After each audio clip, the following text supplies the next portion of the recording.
les problèmes d'éthique liés à cette intelligence artificielle. Et je vais lui céder immédiatement la parole sur une présentation qui va être en direct, sans support, donc soyez extrêmement attentifs. Merci. Merci infiniment. Bonjour à tout le monde. Merci au docteur Castoldi et au professeur Fanoni de m'avoir invité, évidemment, à participer et à prendre la parole dans ce congrès.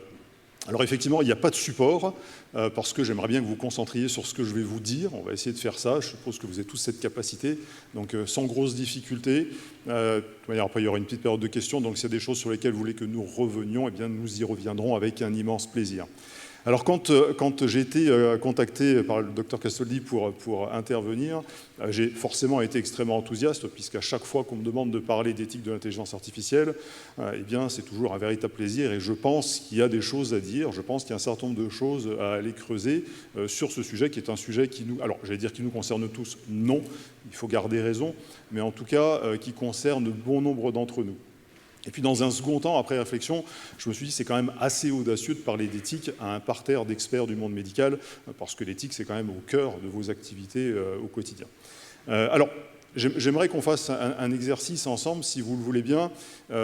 J'ai commencé par vous faire un disclaimer, comme on dit en anglais, en vous disant petit a, je ne détiens pas de vérité, et tout ce que je vais vous dire ici, c'est sujet à réflexion, ce sont simplement des idées que moi j'ai essayé de développer sur la vingtaine d'années qui s'est écoulée. Alors juste pour que vous le sachiez, j'ai été militaire, officier dans l'armée de l'air pendant 27 ans, pour glisser tranquillement, d'abord politiste, puisque mon doctorat est en sciences politiques, pour glisser tranquillement vers les questions d'éthique, au travers notamment de l'utilisation des drones.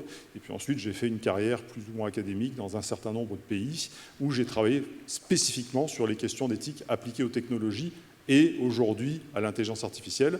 J'enseigne, je suis professeur maintenant à l'ISEP, qui est une école d'ingénieurs du numérique qui est à Issy-les-Moulineaux et à Paris.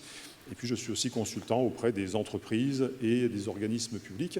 J'ai notamment travaillé avec la mairie de Montpellier sur la Convention citoyenne de l'IA, pour les accompagner justement dans ces réflexions-là. Alors, ce petit exercice, donc disclaimer encore une fois, je ne détiens pas de vérité, je ne vais pas vous donner de vérité ou de solution, mais peut-être simplement des éléments dont j'espère qu'ils alimenteront votre réflexion personnelle.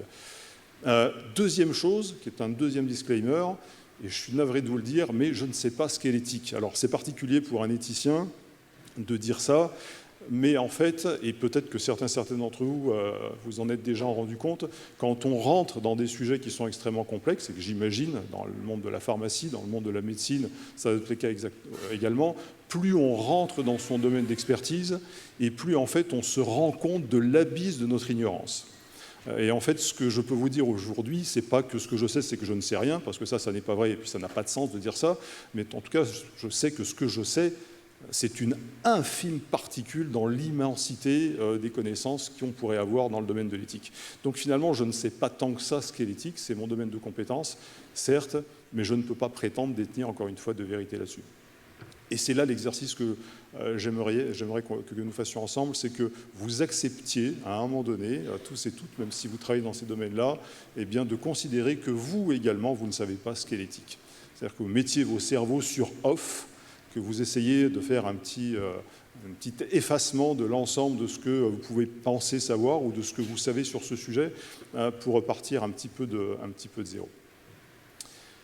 Alors évidemment, la première des questions quand on fait de l'éthique appliquée à l'intelligence artificielle, petite parenthèse, je n'aime pas parler d'éthique de l'IA. L'éthique de l'IA, pour moi, c'est un contresens, ça n'a pas vraiment d'intérêt. Et puis, c'est surtout un petit peu trompeur, parce que parler d'éthique de l'IA voudrait dire que l'intelligence artificielle a une capacité de décision éthique, ce qui n'est pas le cas aujourd'hui. Ce sera peut-être le cas dans 10, 15, 20, 100 ans. Je ne sais pas. À l'heure actuelle, les intelligences artificielles, les systèmes d'intelligence artificielle ne sont pas suffisamment autonomes pour avoir des capacités d'intention. Et donc, comme elles n'ont pas de capacité d'intention, elles n'ont pas de possibilité de réflexion éthique ou de décision éthique.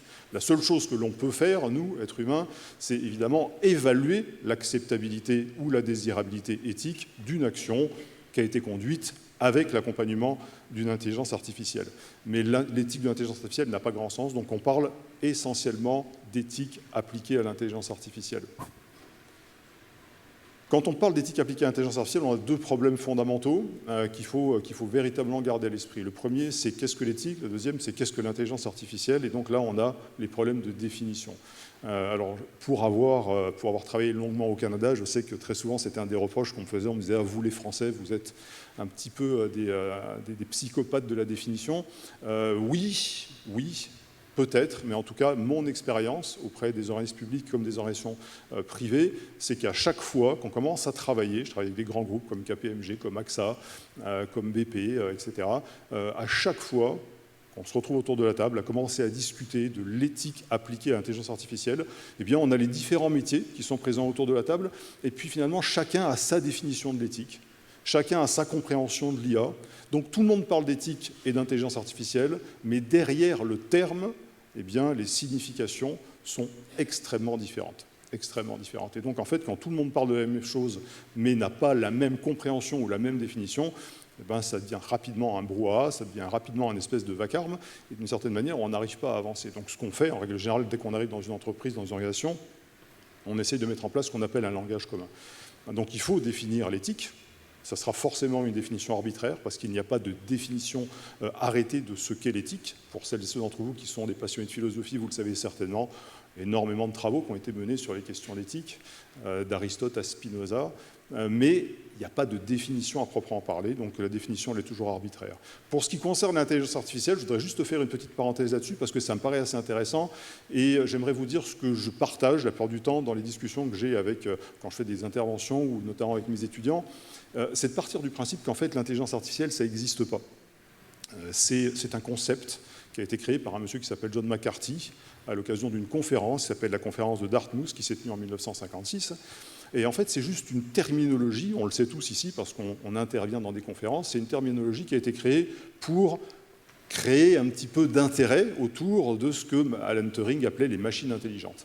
Et John McCarthy, quand il organisait des conférences, et vous retrouverez d'ailleurs son interview sur YouTube, quand il organisait des conférences, systématiquement, quand il appelait à des propositions de conférences ou d'interventions sur les machines intelligentes, il se retrouvait avec des propositions sur de la robotique. Et lui, ce n'est pas ce qu'il voulait. Il cherchait quelque chose d'autre.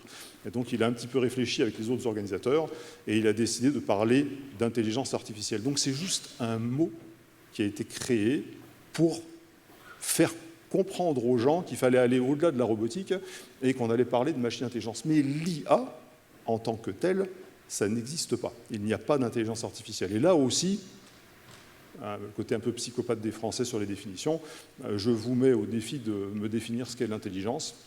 C'est quasiment impossible. Il y a une multitude de définitions de ce que peut être l'intelligence. Et si on rentre dans le domaine philosophique, je vous mets au défi de m'expliquer ce que voudrait dire artificiel dans ce contexte-là. Donc partons du principe que l'IA, ça n'existe pas. On a aujourd'hui des outils d'accompagnement qui sont capables de dupliquer, de mimiquer certaines capacités cognitives de l'être humain, certaines capacités intellectuelles de l'être humain. Mais peut-on vraiment parler d'intelligence? Certainement pas, en tout cas à mon sens. Cela étant dit, on parle tous d'intelligence artificielle, donc ça veut dire, et là c'est quelque chose de très intéressant en termes par exemple de philosophie du langage, c'est que le simple fait de parler d'intelligence artificielle rend un objet qui n'existe pas existant. D'accord? Alors, je ne veux pas rentrer dans des discussions sur la religion, mais c'est comme quand on est athée et qu'on parle de Dieu.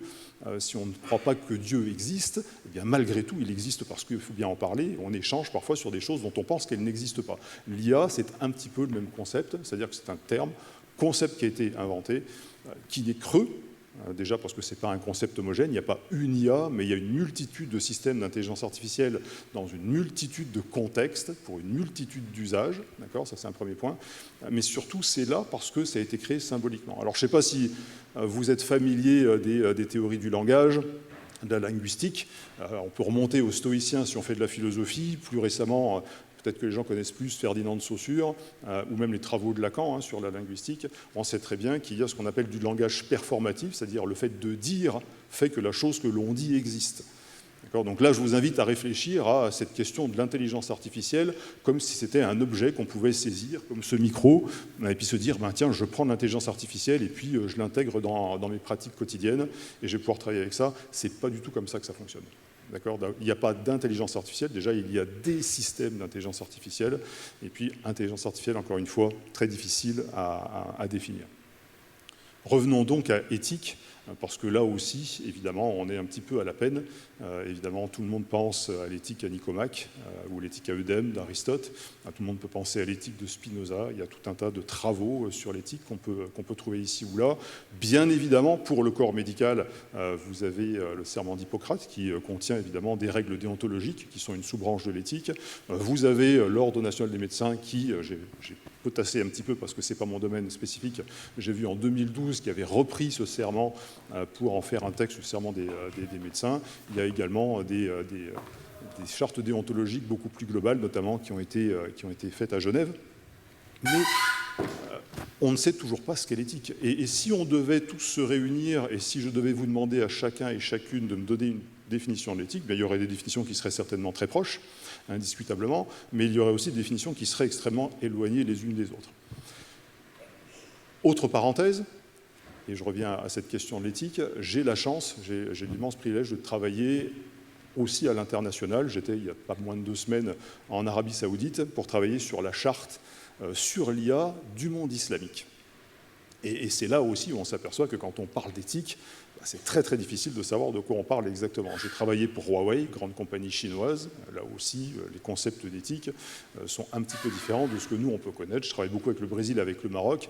À chaque fois que je voyage, je m'aperçois aussi que toutes mes convictions sur ce qu'est l'éthique, ce que pourrait être l'éthique, ce que devrait être l'éthique, eh bien, elles sont ébranlées. Donc là aussi, je vous invite intellectuellement, au-delà de l'exercice que je vous ai demandé d'accepter, qui est de dire je fais rase-mémoire sur mes connaissances, c'est de toujours questionner vos a priori ou peut-être cette certitude qu'on a parfois les uns les autres de savoir de quoi on parle et de savoir ce qu'est l'éthique. J'ai évidemment défini personnellement l'éthique en fonction de ce que je comprends. Et mon travail, je ne suis pas suffisamment intelligent ni génial pour créer quelque chose ex nihilo, repose essentiellement sur une réflexion d'un philosophe qui s'appelle Paul Ricoeur. Peut-être que certains et certaines d'entre vous le connaissent. Et Paul Ricoeur, en fait, fait quelque chose qui est très important, très intéressant, surtout pour moi qui travaille, alors pas seulement dans l'enseignement, mais aussi avec les entreprises, c'est-à-dire dans du pratico-pratique. C'est qu'en fait, il fait une distinction entre la morale et l'éthique. Alors les deux termes peuvent être utilisés de manière interchangeable, ce n'est pas problématique et c'est ce qui se fait dans la pratique courante. Pourquoi ? Parce que les deux termes ont une origine qui est équivalente, l'une venant du latin, l'autre venant du grec, mais toutes les deux rapportant aux mœurs, aux pratiques, aux habitudes et aux comportements. Donc les utiliser de manière interchangeable n'est pas problématique en soi et encore une fois, ça fait partie de la difficulté de la non-définition de l'éthique. Par contre, ça pose un problème quand on arrive dans les entreprises. Pourquoi ? Parce que quand on parle de morale, de manière générale, on parle de grandes règles à très haut niveau d'abstraction, donc qui relèvent de ce qu'on appelle le principisme, que vous connaissez parce que ça fait partie de toutes les réflexions sur l'éthique médicale. Donc le principisme, c'est l'établissement, l'édiction d'un certain nombre de principes qu'ensuite les différents acteurs concernés vont devoir suivre. Sauf que, en particulier en matière d'intelligence artificielle, ce principisme qu'on retrouve notamment dans les recommandations sur l'IA de confiance, eh bien, elles sont très difficiles à transposer dans le quotidien des entreprises. Quand vous arrivez dans une entreprise qui fait de l'assurance ou quand vous arrivez dans une entreprise qui est dans le domaine de la défense ou dans le domaine de l'éducation ou de la santé, les besoins, les cas d'usage, les mentalités, les environnements sont extrêmement différents. Alors, je donne toujours cet exemple qui est un exemple peut-être un peu simple, mais en tout cas à mon sens qui est très illustratif. Je ne sais pas si vous êtes tous et toutes familiers justement des 7 exigences des recommandations sur l'IA de confiance. Il y en a une qui est la transparence, il faut être transparent. La transparence, déjà on a un problème de définition, il y en a une quinzaine de définitions de la transparence, toujours ce problème de définition, mais globalement il y a 2 perspectives sur la transparence. Il y a une première transparence qui consiste à dire quand j'utilise un système d'intelligence artificielle, il faut que je sois capable d'expliquer ce qu'il y a à l'intérieur de ce qu'on appelle la boîte noire. On a un effet black box, c'est-à-dire une fois qu'on a programmé notre système d'intelligence artificielle en machine learning, donc en apprentissage machine, eh bien, il se nourrit, puis au fur et à mesure, eh bien, il va évoluer, et puis les gens qui sont à l'origine de ce système, très souvent, perdent un petit peu le fil et ne sont plus capables d'expliquer. Et donc, il y a un devoir de maintenir cette capacité à expliquer ce qu'il y a dans la boîte noire aux utilisateurs.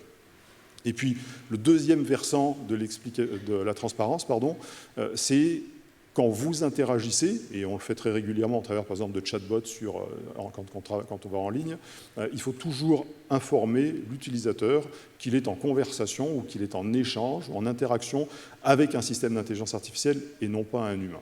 D'accord ? La question de la transparence, si on revient à la black box, très honnêtement, moi-même venant du monde de la défense, ayant travaillé dans le monde de la défense, ayant aussi travaillé avec des hôpitaux, il y a un certain nombre de cas où c'est certainement pas une bonne idée d'être transparent sur le contenu des systèmes d'intelligence artificielle. D'accord ? Il y a des enjeux stratégiques, il y a des enjeux économiques, il y a des enjeux de compétitivité qui font que parfois c'est pas du tout une bonne idée, c'est même très contre-productif d'être transparent sur le contenu de son système d'intelligence artificielle. Donc ça veut dire quoi ? Ça veut dire qu'on a ce principe, en tout cas ce n'est pas un principe, c'est une exigence qui a été mise en place par la Commission européenne. Quand vous êtes dans un domaine où vous avez de très forts enjeux stratégiques, où vous avez de très forts enjeux de compétitivité, eh bien très rapidement vous vous retrouvez à la peine pour transposer cette exigence dans votre quotidien. C'est vrai dans tout un tas de domaines, c'est vrai pour le respect de la vie privée, c'est vrai pour tout un tas d'autres exigences ou principes qui sont contenus dans ces différents éléments. Donc quand on parle d'éthique, évidemment, on a toujours cette problématique entre la morale et l'éthique. Revenons à Ricoeur, si vous le voulez bien. Ricoeur, je vous disais, fait une distinction entre la morale et l'éthique. Alors si je simplifie un petit peu l'idée, il y a trois pôles. Il y a un pôle principal qui est la morale. Donc encore une fois, ce sont des normes qui sont des normes prescriptives de manière très générale qui s'appliquent à une communauté à un instant donné. Par exemple, qu'il ne faut pas tuer parce que ça n'est pas bien pour tout un tas de raisons. D'accord ? Donc ça, c'est ce qu'on appelle la morale. Alors, quand on dit qu'il ne faut pas tuer, évidemment, vous allez retrouver ça dans les morales religieuses, dans les religions dites du livre, mais dans d'autres perspectives également. Donc ce sont de grandes règles, de grandes normes qui s'appliquent de manière générale à une communauté.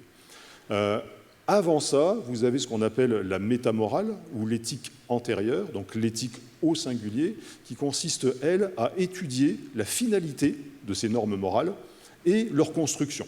Donc on étudie à quoi elles servaient, pourquoi elles ont été bâties et comment elles ont été bâties. Et puis ensuite, en aval de tout ça, eh bien, vous avez ce qu'on appelle l'éthique postérieure ou l'éthique appliquée, et c'est ce qui nous intéresse. L'éthique postérieure ou l'éthique appliquée, c'est comment, dans un contexte spécifique, dans un contexte donné, eh bien, je vais prendre une décision qui va être éclairée notamment par les normes morales, mais pas seulement. Quand on dit par exemple que c'est pas bien de tuer, c'est aussi une norme légale, hein, on s'entend, mais c'est principalement une norme morale qui a été transposée dans le droit. Quand on dit « il ne faut pas tuer », si à un moment donné vous vous retrouvez dans une situation où vous êtes menacé, où vos proches sont menacés, vos biens sont menacés, ou des gens autour de vous sont menacés, et que vous décidez d'intervenir, peut-être serez-vous amené justement à blesser, à tuer, à faire du mal à quelqu'un pour vous protéger. Auquel cas, si vous respectez strictement la morale, et donc si vous êtes des déontologues purs au sens kantien du terme, vous n'allez pas faire grand-chose, et puis vous allez être inactif, et potentiellement, il pourrait y avoir des dommages collatéraux très très importants. Donc la plupart du temps, ce qui se passe, c'est qu'on fait un calcul dans notre petite tête, on se dit très bien, c'est pas bien de tuer, c'est pas bien de faire du mal, c'est pas bien de blesser, mais là, dans les circonstances qui sont celles auxquelles je suis confronté, eh bien, je dois prendre une décision, et dans cette décision, qui va m'amener à mener une action, eh bien, il va y avoir une dimension forcément éthique. Alors l'éthique, c'est une grande équation. La morale, c'est une équation très simple. C'est ce qu'on appelle la conformité ou de la compliance quand on fait de l'intelligence artificielle.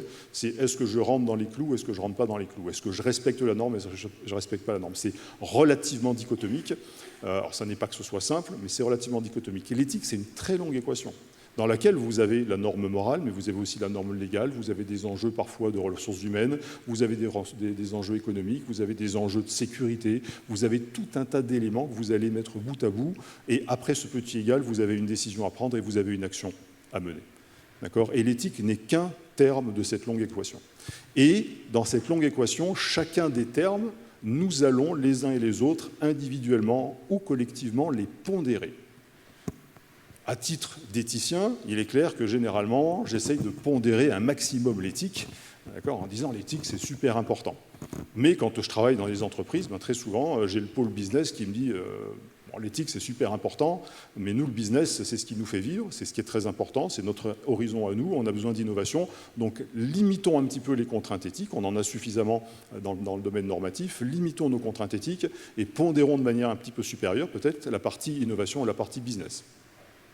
Donc, Cette distinction entre morale et éthique, elle est fondamentale parce que quand je rentre dans l'éthique véritablement et que j'utilise cette distinction qui est faite par Paul Ricoeur, je suis capable de dire aux entreprises, voilà les grandes règles morales, alors qu'on va retrouver... Alors, le RGPD, vous connaissez le RGPD, le Règlement général sur la protection des données, ce n'est pas un outil de réflexion éthique, mais forcément on peut l'analyser au travers du prisme éthique.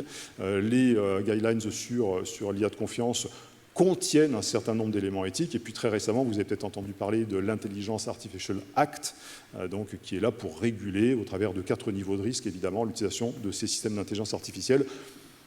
Il n'y a pas d'éthique particulièrement, même si encore une fois, on peut l'analyser du point de vue éthique. Mais en tout cas, mon travail à moi, c'est de dire les normes dont on vous parle, la transparence, le respect de la vie privée, la responsabilité, etc., ce sont des normes à haut niveau d'abstraction. Ça, c'est de la morale. Revenons à de l'éthique. Revenons à l'éthique, c'est très très important. Ce qui est important pour vous, à mon sens, dans le domaine médical, c'est de revenir justement à ce qu'on appelle la casuistique, c'est-à-dire des cas concrets, des cas pratiques, et pas rester bloqué dans ce qu'on appelle du principisme, l'édiction de principe. Pourquoi ? Parce que vous avez affaire à de l'humain. La plupart des gens avec lesquels je travaille, dans l'assurance, dans la défense, plus récemment dans le développement immobilier, dans les grandes technologies, avec Huawei par exemple, ces gens-là n'ont pas de contact avec l'humain comme vous l'avez. Donc pour eux, l'éthique, c'est plus un outil de communication, c'est plus ce que moi j'appelle de la cosmétique. C'est-à-dire on convoque un vocabulaire éthique histoire de vendre. Donc on maquille un petit peu tout ça, on rend ça très joli, très appétant, très agréable, en disant regardez, on a bien coché toutes les cases, on fait de la compliance, on respecte les règles, on a des chartes d'éthique qui exposent nos convictions, qui très souvent d'ailleurs ne sont pas des convictions, mais ce qu'on appelle du shopping éthique. On est allé piocher un certain nombre d'idées parce qu'on savait qu'il fallait communiquer là-dessus spécifiquement, mais parce que ces gens-là sont très loin de l'humain, alors que vous êtes très près de l'humain. Alors, je vais faire un parallèle, et pardonnez-moi par avance, si ça heurte certains d'entre vous, je trouve que c'est très proche de mon ancien métier de militaire, indépendamment d'ailleurs des finalités des armées. Il y a beaucoup d'éthique dans les armées, on en pense ce qu'on en veut, mais il y a beaucoup d'éthique, c'est là où j'ai commencé ces réflexions-là. Quand vous êtes au contact de l'humain, quand vous êtes capable de ressentir la souffrance de l'humain, quand vous êtes capable de mesurer le poids de vos décisions et les conséquences de vos décisions sur l'humain, le sens éthique est beaucoup plus acerbé que quand vous êtes simplement un programmeur qui est en train de développer un système d'intelligence artificielle pour un algorithme de recommandation sur un site de vente en ligne, par exemple. D'accord ? Donc ça, c'est là où vous avez, vous, une responsabilité particulière. Et je pense que le monde médical devrait beaucoup plus parler de ça. Parce que l'éthique, c'est de la relation à l'humain. Ma définition, qui n'est que ma définition de l'éthique, c'est que l'éthique, finalement, c'est un outil de médiation entre l'humain et son environnement. Alors, environnement entendu au sens large, endogène et exogène, je reviens à Paul Ricoeur, c'est-à-dire que c'est une médiation entre moi et vous, les individus, mais dans certaines pensées animistes, par exemple, c'est aussi entre moi et les objets, mon environnement, la nature, etc. C'est-à-dire chacune de mes actions va avoir une conséquence sur mon environnement au sens large, et donc elle doit être médiée par une réflexion éthique. Et pourquoi je dis endogène également ? Parce qu'il y a aussi une réflexion très souvent sur soi-même quand on fait de l'éthique. Alors vous avez certainement tous à l'idée ces dessins animés où vous avez un petit personnage qui est confronté à un dilemme éthique, et puis il a un petit diablotin et un petit angelot de chaque côté de sa tête, et puis le petit diablotin qui dit vas-y, c'est pas bien, mais vas-y, fonce parce que tu vas y gagner, et puis de l'autre côté, le petit angelot dit non, tu sais, c'est pas bien, il faut pas faire ça. C'est-à-dire on est tous confrontés à des problèmes éthiques. D'accord ? Donc c'est aussi une question de médiation avec soi-même. Je ne vais pas rentrer dans ce détail-là, mais la question du mensonge, développée notamment par Emmanuel Kant et son débat avec Benjamin Constant, est tout à fait fascinante. À savoir, quand on va mentir, on ment tous, ça fait partie de nos relations humaines, c'est un outil de relation humaine, le mensonge. À chaque fois qu'on va mentir, on se pose la question, est-ce que c'est pertinent, est-ce que c'est pas pertinent ? D'accord ? Et donc on est en médiation avec soi-même. Quand on doit prendre une décision qui va être lourde de conséquences, on est en médiation avec soi-même, donc il y a aussi une dimension très endogène. Donc c'est un outil qui permet de médier l'humain avec son environnement au sens large. Ça lui permet 3 choses principalement. Ça lui permet d'une part d'évaluer axiologiquement, c'est-à-dire sur le plan des valeurs, la désirabilité ou l'acceptabilité d'une action à mener dans un contexte spécifique. D'accord ? J'évalue évidemment un certain nombre de valeurs. Est-ce que c'est bien ? Est-ce que c'est pas bien ? Pourquoi ? Quelles sont les valeurs qui sont en jeu, etc. Ensuite, ça permet d'arbitrer entre ces valeurs. Et là, quand on parle d'arbitrage entre les valeurs, on parle de délibération éthique. Alors, le monde médical est familier avec la délibération éthique. Par contre, je peux vous assurer que dans tout un tas d'autres domaines, la délibération éthique, ça n'existe pas du tout. J'ai tendance à dire de manière un petit peu triviale, c'est au doigt mouillé. D'accord? Alors c'est soit vraiment compliance, est-ce que c'est conforme à ce qu'on nous a dit, soit c'est on y va parce qu'on pense qu'on peut y aller. D'accord? Et la délibération éthique, c'est fondamental. Donc il y a évidemment cette question de l'arbitrage dans les valeurs. Et le troisième élément de cette question de l'éthique, évidemment, c'est de prendre une décision. On ne fait pas de l'éthique pour le plaisir de faire de l'éthique, sauf quand on fait de la philosophie philosophante intellectuelle, ce qui est très intéressant, très enrichissant. Mais à la fin, l'idée, c'est quand même de savoir est-ce que cette action, je vais la poser oui ou non, et si je la pose, quelles sont les modalités qui vont me permettre de la poser dans un cadre qui soit le plus acceptable ou le plus désirable possible. Donc l'éthique, c'est véritablement un outil. Je suis convaincu que vous en êtes convaincus, l'éthique, c'est extrêmement important.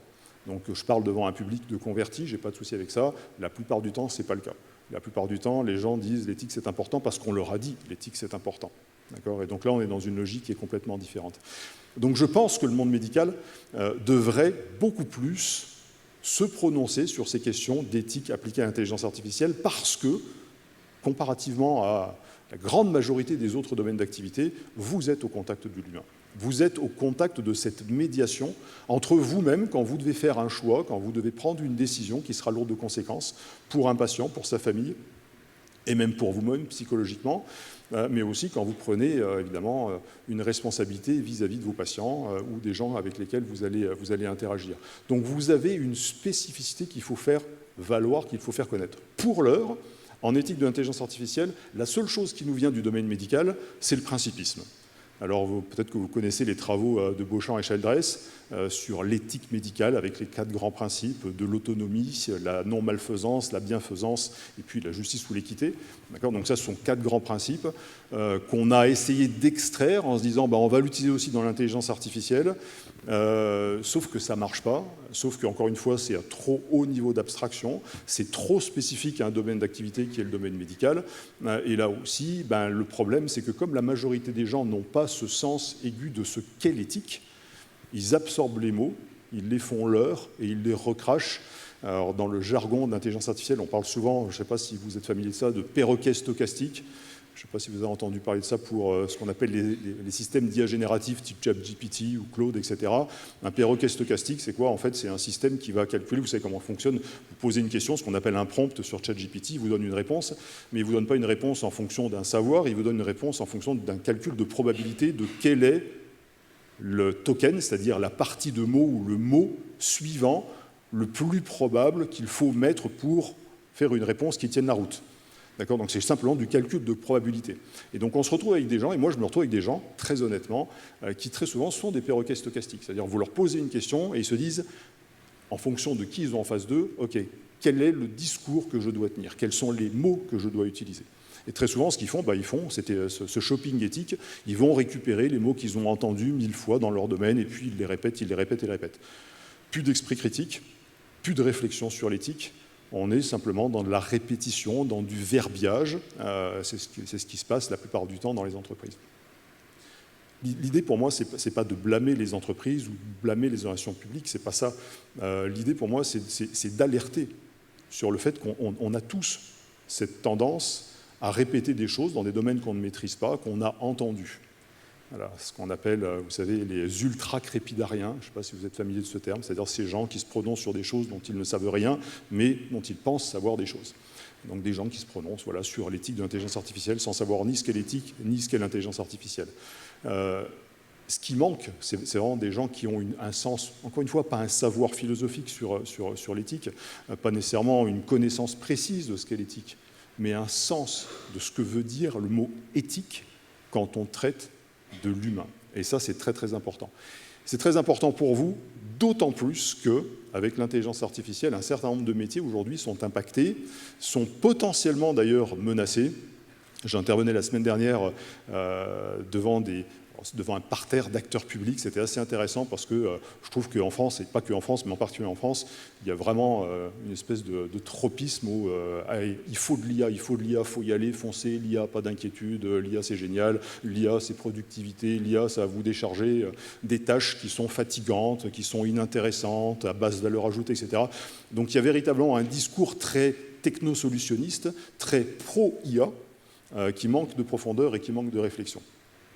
Et dans vos métiers, j'imagine, je ne les connais pas tous, malheureusement, mais dans vos métiers, évidemment, certains sont menacés. Alors peut-être une partie de vos métiers, certaines de vos activités dans vos métiers respectifs, peut-être même vos métiers, de manière générale, sont menacés.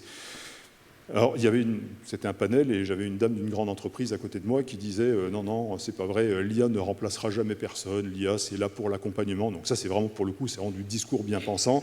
C'est pas vrai du tout. Regardez par exemple, les métiers de la traduction sont en train de disparaître les uns derrière les autres parce que c'est beaucoup plus facile aujourd'hui de faire de la traduction en direct d'ailleurs, même en étant capable de faire bouger les lèvres des gens en faisant croire qu'ils parlent un autre langage, que de faire appel à des traducteurs. Donc oui, il y a des métiers qui vont être impactés. À chaque fois qu'il y a de nouvelles technologies qui apparaissent, il y a des métiers qui sont impactés, qui disparaissent. Il y a d'autres métiers qui sont créés par ailleurs, mais en tout cas, vos métiers vont être impactés. Ils vont être d'autant plus impactés, et ça c'est très important à mon sens, ils vont être d'autant plus impactés que vous ne mettez pas en valeur votre capacité personnelle, d'accord ? C'est-à-dire votre capacité à comprendre ce qu'est véritablement l'éthique. Donc la capacité d'empathie, la capacité d'émotion que n'ont pas les systèmes d'intelligence artificielle. Si à un moment donné, dans vos pratiques quotidiennes, vous avez recours à l'intelligence artificielle de manière trop massive, et moi je le vois très régulièrement, notamment sur la génération de texte, dans tout un tas de domaines, par exemple dans le domaine du consulting, ben, en fait le message que vous lancez, c'est je fais en 1 heure avec ChatGPT ce que j'aurais fait en 5 heures tout seul, donc vous dites à votre patron, le prix de ChatGPT ou mon salaire, bah mieux vaut ChatGPT. D'accord ? Et donc en fait, vous vous mettez vous-même en danger. Donc si vous perdez cette capacité justement à valoriser ce que vous êtes, ce que vous savez, votre spécificité, notamment dans le domaine de l'éthique, oui, à un moment donné, l'IA va vous remplacer. Et vous ne serez pas des victimes, vous serez des victimes consentantes dans un certain nombre de domaines. Je pense que je vais m'arrêter là. Oui. Si vous avez des questions, je serais ravi de les prendre. Et puis ben, j'espère que tout ça... j'ai encore du temps. J'ai encore 10 minutes. Mon Dieu. Personne n'a envie de fuir la salle, c'est bon ? Parce que là, on vient de remettre une louche. C'est jamais une super bonne idée. Cela étant dit, pour finir un petit peu sur tout ça, moi, ce que je vous invite véritablement encore une fois à faire, c'est vraiment à rentrer dans ces questions. Faites-vous vos propres opinions. Alors moi, je suis très adepte de la dernière mission qu'on a menée avec une entreprise qui fait du développement immobilier. On a eu la chance, l'unique fois de ma carrière, alors qui est très limitée, on ne va pas se mentir, où on a eu la possibilité, cette entreprise s'appelle Nood, N-H-O-O-D, on a eu la possibilité de créer une charte d'éthique dans le bon sens. C'est-à-dire non pas en allant faire du shopping éthique, en allant chercher des termes et puis en mettant une charte en disant regardez à quel point on respecte la vie privée, à quel point on respecte la transparence, l'explicabilité, etc. Mais en partant des valeurs. C'est-à-dire en travaillant avec l'entreprise en disant mais quelles sont les valeurs qui sont au cœur de vos réflexions ? Quelles sont les valeurs qui font ce que vous êtes ? Et ça, c'est un travail que vous devez faire, alors qui est déjà très largement fait dans le domaine médical, mais pour le peu que j'y ai regardé, il n'y a pas forcément de grande homogénéité d'un pays à un autre, d'une pratique à une autre. Donc là aussi, il y a peut-être un travail à un moment donné de remettre tout ça en musique pour dire quelles sont les vraies valeurs. Et la valeur humaine, à mon sens, là pour le coup, vous avez une légitimité que n'ont pas d'autres à la mettre en avant plus que de raison. Mais en tout cas, avec cette entreprise, on a été capable de passer par les valeurs en disant quelles sont les valeurs ? Quelles sont les valeurs, les 2-3 valeurs qui, pour vous, sont le socle de ce que vous allez faire. Et à partir de là, on en fait découler des principes, et à partir de là, on met en place des exigences qui sont des exigences techniques pour des cas d'études qui sont un peu particuliers. La plupart du temps, le travail est inverse. Alors, pourquoi le travail est inverse ? Je ne sais pas comment ça marche dans les hôpitaux, je ne sais pas comment ça marche dans le domaine médical en particulier, mais parce que très souvent, les gens qui sont en charge de l'éthique sont des juristes. Alors, est-ce qu'il y a des juristes dans la salle ? Très bien, donc je peux dire du mal des juristes. Non, je ne dirais pas de mal des juristes, il n'y a aucune raison. Mais en tout cas, les juristes ont une programmation mentale différente de celle des philosophes. Déontologie, ça parle à tout le monde. D'accord ? Mais là aussi, problème de définition. Il y a 2 manières de voir la déontologie. Et ça, c'est quelque chose que j'ai découvert à mes dépens. J'étais persuadé de savoir ce qu'était la déontologie. Et à chaque fois que je discutais avec des juristes en charge de compliance ou d'éthique dans les entreprises, ils venaient m'expliquer « Non, mais nous, on sait ce que c'est éthique. » Puis je discutais avec eux, puis je me disais « Mais non, je ne pense pas que vous sachiez ce qu'est l'éthique véritablement. » Donc on me le dit une fois, on me le dit deux fois, on me le dit trois fois, au bout de 5-6 fois, je ne peux pas dire c'est moi qui suis intelligent, tous les autres qui sont bêtes, ça ne marche pas comme ça. Donc je me suis dit, il y a quelque chose qui ne marche pas dans ma réflexion, donc j'ai creusé un petit peu. Donc deux manières de voir la déontologie. Une première, qui est ce qu'on appelle l'éthique dicastique, donc qui a été développée par Jeremy Bentham en 1816. Et donc, c'est lui qui crée le mot déontologie, d'ailleurs. Hein. C'est lui qui l'invente dans la classification, évidemment, des sous-branches de la philosophie. Et il parle d'éthique dicastique. L'éthique dicastique ou déontologie, c'est une éthique qui est une éthique qui va imposer des règles, qui va imposer des principes. Donc, ce qu'on appelle le principisme, encore une fois, ce qu'on retrouve chez Beauchamp et Chaldrès, ce qu'on retrouve un petit peu au sein des travaux de la Commission européenne. Et là, vous avez une approche qui est une approche qu'on appelle top-down, en bon français, c'est-à-dire que vous avez une autorité légitime qui va dire voilà ce qui est acceptable, voilà ce qui ne l'est pas, voilà ce qui est désirable, voilà ce qui ne l'est pas, et vous avez le droit de naviguer entre ces deux pôles, uniquement. D'accord ? Donc j'arrive et je vous dis voilà les règles. Et vous devez les suivre. Et si vous ne les suivez pas, généralement, c'est assorti de sanctions, et potentiellement, ça peut rentrer d'ailleurs dans le cadre du droit. Donc ça, c'est vraiment l'approche juridique, parce que Jeremy Bentham était un jurisconsulte, donc c'est une approche purement juridique. Une autorité légitime édicte des règles, des principes qu'il faut suivre. Par contre, le théoricien de la déontologie, ça n'est pas un jurisconsulte, c'est un philosophe, c'est Emmanuel Kant. Et si ce soir vous n'avez rien à faire, vous vous ennuyez, vous n'avez pas...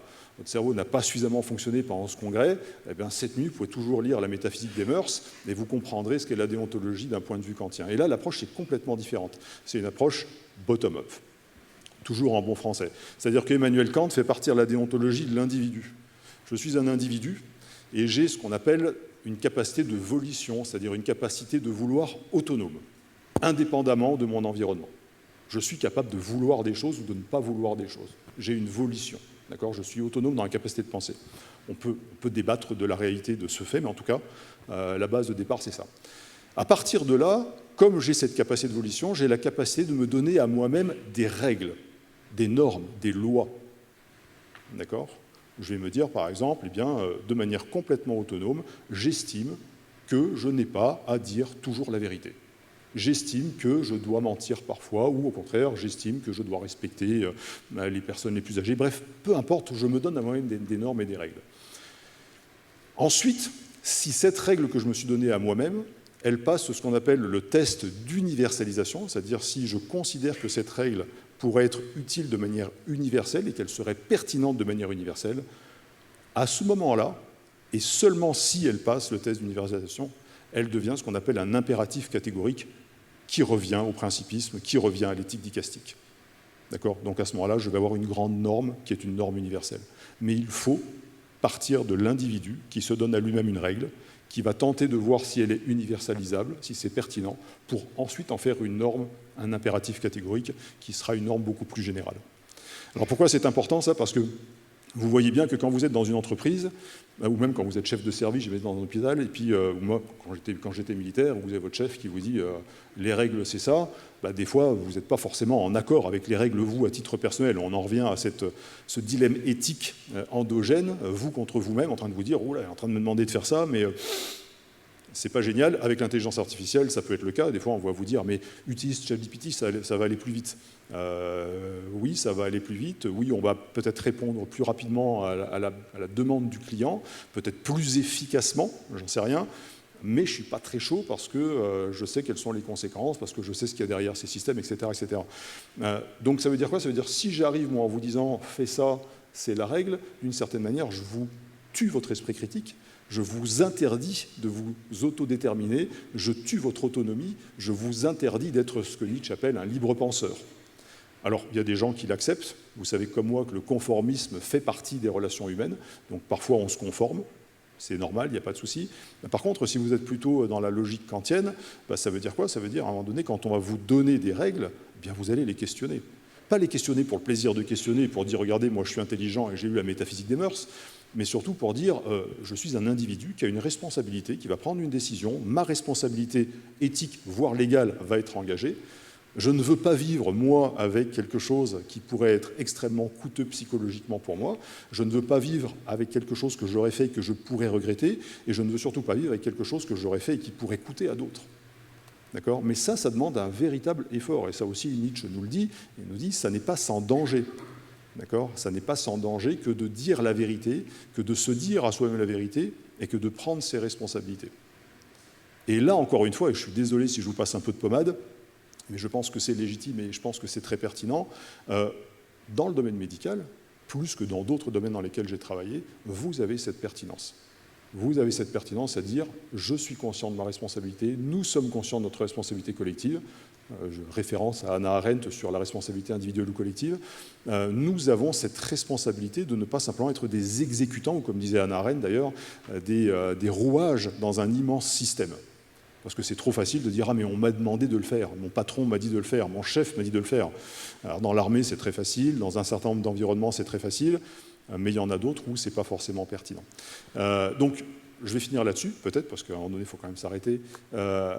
En vous sollicitant, en vous invitant véritablement à approfondir ces questions d'éthique. Faites-vous vos propres opinions, réfléchissez là-dessus, lisez plein de choses, mais surtout faites-vous entendre sur votre spécificité qui est la relation à l'humain. Merci.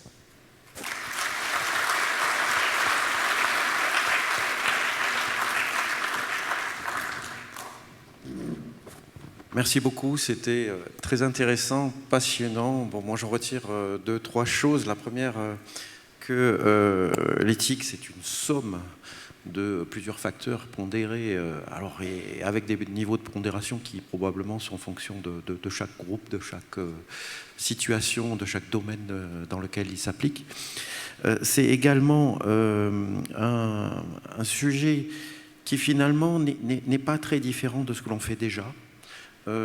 Et qui revient à prendre une décision par rapport à une personne humaine, prendre une décision en gardant son esprit critique, et pour, au final, donner la meilleure des réponses, puisqu'on le voit très bien dans des situations qui sont des fois compliquées, comme d'annonces de maladies assez incurables ou graves.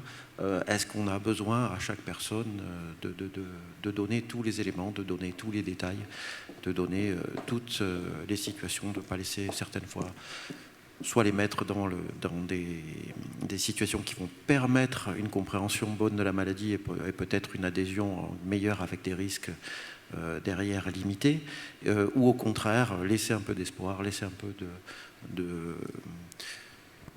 légèreté, on va dire, si c'est peut-être un peu pas forcément le terme qu'on pourrait employer dans ces situations-là, mais en tout cas de prendre compte de la personne que l'on a en face de nous, et que finalement l'éthique appliquée à l'IA, ce n'est que l'éthique appliquée aux outils et aux situations que l'on connaît déjà. Merci en tout cas pour cette conférence passionnante, et on va prendre très rapidement une ou deux questions s'il y en a dans la salle. Je crois que vous avez été parfait. Non, je pense que j'ai assommé tout le monde surtout. Voilà, monsieur. Merci monsieur de votre gentillesse.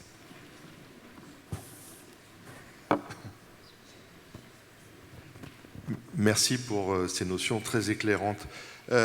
Hier, moi je ne suis pas pharmacien, enfin si je suis pharmacien, mais je suis biologiste. Mais hier, j'ai été très intéressé par les algorithmes, les recherches d'interférences médicamenteuses pour modifier des prescriptions et ne pas nuire aux patients. Le but, on revient un petit peu à l'éthique, etc. Donc on a vu des logiciels qui savent dire aux pharmaciens, parce que c'est tellement compliqué, faut pas donner celui-là avec celui-là, ou faut pas dépasser 1 milligramme, etc. Donc il y a des logiciels maintenant qui analysent tout l'Internet pour avoir des données. Ma question c'est, on va peut-être pouvoir utiliser l'intelligence artificielle dans ce domaine très précis, c'est mieux de prendre un exemple, hein. Mais il y a tellement de fake news, il y a tellement de bêtises sur Internet. Est-ce que vous avez connaissance de logiciels, d'algorithmes, d'IA qui arrivent à faire le tri entre ce qui est vrai et ce qui n'est pas vrai? Par exemple, dans Nature, il y avait eu un article qui est très connu, la mémoire de l'eau, etc., qui a été retiré au bout de 3 mois parce que c'était une connerie. Bon. Donc ce qu'on prend pour vrai parce que c'est publié au niveau international, c'est pas forcément la vraie vérité. Donc est-ce que vous avez des pistes à nous donner pour analyser le vrai du faux. Vous voyez ce que je veux dire?